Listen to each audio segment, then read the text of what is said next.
Hi, it's Mr. Anderson, and welcome to Biology Essentials video number 7. 007. This video is on speciation and extinction, and so it's really on just two things.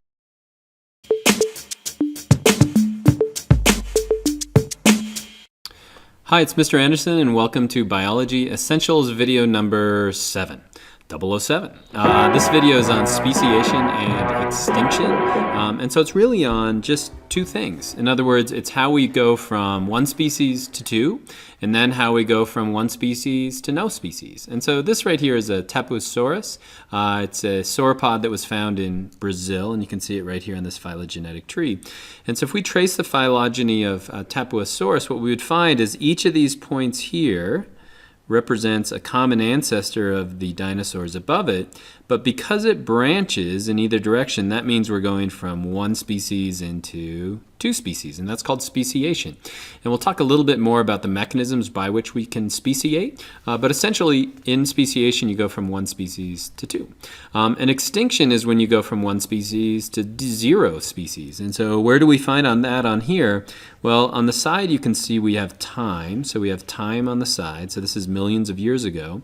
And so you see that some of these will end. In other words, Nigerosaurus right here ends, and that means that it went extinct. In other words, this one species became zero species. And so in life, we go from that first common ancestor of all life, but we've gotten a diversity of life through speciation. But remember also, along with that, we have a lot of extinctions. In other words, the survivors are surviving on the backs of those that don't survive. And so this video is really only about two things, but it'll be a little more in detail than that. And so how do we get new species? That's through a process called evolution, or it's biological evolution, or change within a gene pool. So there are two things kind of in play with speciation and extinction. In other words, when one species becomes two, that species is evolving or changing or separating into two populations that are reproductively isolated. And so evolution can give us diversity, but as that environment changes, it can force speciation, and that environment can also force extinction. And so there's this play between evolution, environment, and then speciation and extinction. This, remember, creates more diversity, and this actually creates less. So taken to these extremes, one specific type of speciation where you see incredible, a rapid rate of speciation is called adaptive radiation. That usually happens when we open up a new niche. And likewise, when you have a bunch of extinctions at one time, we call that mass extinction. And we've only had about 5 of those through the history of life on our planet. So let's start with speciation, and let me give you a real example of that. And this is the three-spined stickleback. Three-spined stickleback, and the study I'm looking at here was in Loughburg Lake, which to kind of orient yourself, here's Anchorage right here, so we're in Alaska. Loughburg Lake is right down the road from Wasilla. And so speciation occurred in the stickleback, or is occurring right now in the stickleback. The three-spined stickleback has 3 spines that go out the back, but there are actually 2 different phenotypes, or 2 different varieties of stickleback. This would be a low-armored stickleback, and it's found usually in a freshwater environment.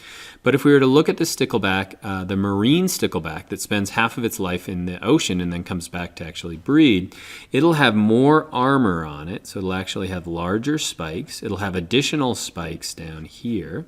And then they have plates on the side. So there are plates on the side of the stickleback that go all the way back here. And so this would be what we call a fully armored stickleback. And then if I get rid of the coloring, that'd be a low-armored stickleback. Okay, so a natural experiment was done in 1982. So in 1982 in Loughburg Lake, we'll say Loughburg Lake looks like this. Almost all the sticklebacks in Loughburg Lake were of the low-armored variety. In other words, they were just this freshwater. And so what happened in 1982 is that they poisoned the lake, because sticklebacks don't really have a purpose. They do, but they wanted to put trout and salmon back into the lake, and they wanted them to grow. And so they poisoned everything in the lake. So they killed all the sticklebacks. So there were no sticklebacks in the lake, so it's a great kind of an experiment. What they found is that over the next few years, fully armored sticklebacks were making their way into the lake. And so they were making their way probably through streams and out from the ocean and making their way back into the lake. And so what we had in here was fully armored sticklebacks. And over the next few years, their population started to grow. Eventually, they started to notice, hey, there's fully armored sticklebacks in here. And so what they found then over the next few years is puzzling. In other words, the fully armored sticklebacks started to drop off, their numbers started to drop off, and then they started to see an increase in the low armored stickleback. In other words, their population started to increase to the point where if you go to Loughburg Lake right now, you're going to find almost all of the low armored sticklebacks and not many of the fully armored. And so this is a kind of a cool experiment where you can actually see speciation taking place. Now, why would you see that? If you think about it, for me, I would think, man, more armor the better. Why wouldn't I want as much armor as I can? But the predator that they were facing was one of the most scary predators in all of science if you were small. So this right here is a dragonfly larva. And so dragonflies, remember, are very beautiful, but they spend a lot of their life underwater, and they form it as a nymph or a dragonfly nymph, and so or larva. And so this is one hunting. This is a video from a David Attenborough movie. So let's watch him feed. Wow. Okay, that's a little disturbing. And so the dragonfly larva is the major predator in Loughburg Lake. And so the low armored sticklebacks actually grow faster than the fully armored sticklebacks. And so the fully armored sticklebacks were being preyed upon at a greater rate by the dragonfly larvae than the low armored sticklebacks. And so we had natural selection taking place. And so what we're starting to see is a change in that. Now, eventually, if fully armored and low armored sticklebacks can't interbreed, then we have those as a separate species. And so on that tree of life, we can go from one branch to two. Now, again, taking to its extreme, we can have what's called adaptive radiation. And so once you have a new environment where species can take off and there's no predators, you get a huge amount of diversity. And so when we talk about evolution, we have a tendency to fixate on the Galapagos Islands and neglect the Hawaiian Islands. And so this is a great picture right here of the Hawaiian Islands. But what we found is that it was hard for a lot of species to get to the islands. Mammals weren't going to make it, but birds could make it easily. And so the honey creeper is an example of a bird that just went crazy on the Hawaiian Islands. And so we think the ancestor of modern day honey creepers was a bird that looked like this. It was somewhat similar to a finch, but once it arrived on the island, it was a founding population. You got this huge diversity of all these honey creepers. You can see their beaks are each of them adapted probably to a different flower. And so we had adaptive radiation. So we had this new niche show up, this new environment, and they exploited, we had this new environment show up, and they all exploited all these different niches. And so you had this great diversity of honey creepers. Now, a lot of these are pictures and not actual photographs, and the reason why is that humans showed up. And with humans, then we had predators that showed up, and they started to make a lot of those species go away. And so extinction started to show up as well. What's another famous adaptive radiation? Well, I can think of a couple. One would be the arrival of mammals. And so once the dinosaurs went extinct and mammals were able to grab a foothold, they adaptively radiated to fill a bunch of different niches that were once filled by dinosaurs. Or adaptive radiation we could also see in the Galapagos as they move from island to island, like the beak of the finch, which is just one population on the Galapagos. Now, the flip side of this podcast is the idea of extinction. And I love this quote right here. It's the idea that 99.9% of all species that have ever existed are now extinct. And so these are some species: the auroch, the quagga, the great auk, the thylacine or the Tasmanian wolf. These are all species that have gone extinct just in the last few hundred years.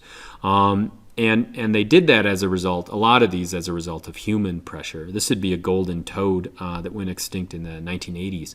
And so if we look on this tree of life, each of these branch points here would be an area of speciation, but each of these endpoints would be an area of extinction. In other words, that once you have that last organism die of that species, then you can't pass those genes on anymore, and so we would say it's extinct. Now, the things that are alive today are called extant, but if we look through the history of life, we find sometimes that there are massive extinctions that go across all All right, scientists have identified 5 different mass extinctions over time, and they're labeled here with these yellow triangles. This would be the Ordovician-Silurian extinction. This would be the late Devonian. This is the Permian-Triassic extinction. This would be the Triassic-Jurassic extinction. And then this right here would be the Cretaceous-Tertiary extinction. And so what makes a mass extinction? It's an extinction where the rate of extinction is just dramatic. And so we also have other extinction events here within this. This one, a couple of interesting ones that you maybe know about. This right here would be the Permian-Triassic extinction. This one is known as the Great Dying. And so of all the extinctions, this is the biggest one. During the Great Dying, something like 70% of all land species and 96% of all marine species went extinct. And there are a number of different causes of that, probably. The one extinction that almost everybody's familiar with is the KT, or the Cretaceous-Triassic extinction, or Tertiary extinction. And so that's the one where the dinosaurs actually went away. And so with all of these extinctions, scientists are trying to piece together what actually causes it. And so a lot of these are suspects. In other words, the Great Dying formed at the same time when Pangea actually formed. And so scientists think that that had something to do with it. But it could have also been volcanoes. It could have also been oceans losing their oxygen. And so these are all the different types of characteristics that could have led to mass extinction. And so scientists are kind of piecing those together and figuring out which one of those caused each of these different extinctions. The one that I want to talk more about specifically is the KT extinction, or the Cretaceous-Tertiary extinction. And the evidence there is pretty good. This is where dinosaurs go away. It's probably not super accurate to say that. There's a lineage of dinosaurs that continues today, and those are called birds. And so birds, it's a lineage of dinosaurs that continue today, but most of the dinosaurs actually disappear at that time. And so the point in the fossil record where they disappear is sometimes referred to as the Cretaceous, or the KT boundary. And if we look below that, we find dinosaurs, and if we look above that, we find no dinosaurs in the fossil record. Now, you've probably learned that there was a giant asteroid that hit around that time, and we think that it hit in the Gulf of Mexico. We've actually isolated where that crater is. But what evidence would we have to show that this actually exists? Why isn't it something else like climate change, for example? Well, one piece of evidence is that down here we have dinosaurs. Above here we have no dinosaurs, but we also have a level of iridium that goes around the planet. So a thin layer of iridium that's found along this KT boundary. Iridium is really rare on our planet. It's not very common, but in asteroids it's incredibly common. And so that's one piece of evidence that suggests that this asteroid impact could have led to the disappearance of the dinosaurs. And so that's an extinction. And so again, to summarize, we've got speciation, where we make new species, extinctions, where we get rid of those, and they're big at sometimes, and their rates are really high at sometimes and really low at other times. And mostly that has to do with changes in the environment. And so I hope that's helpful.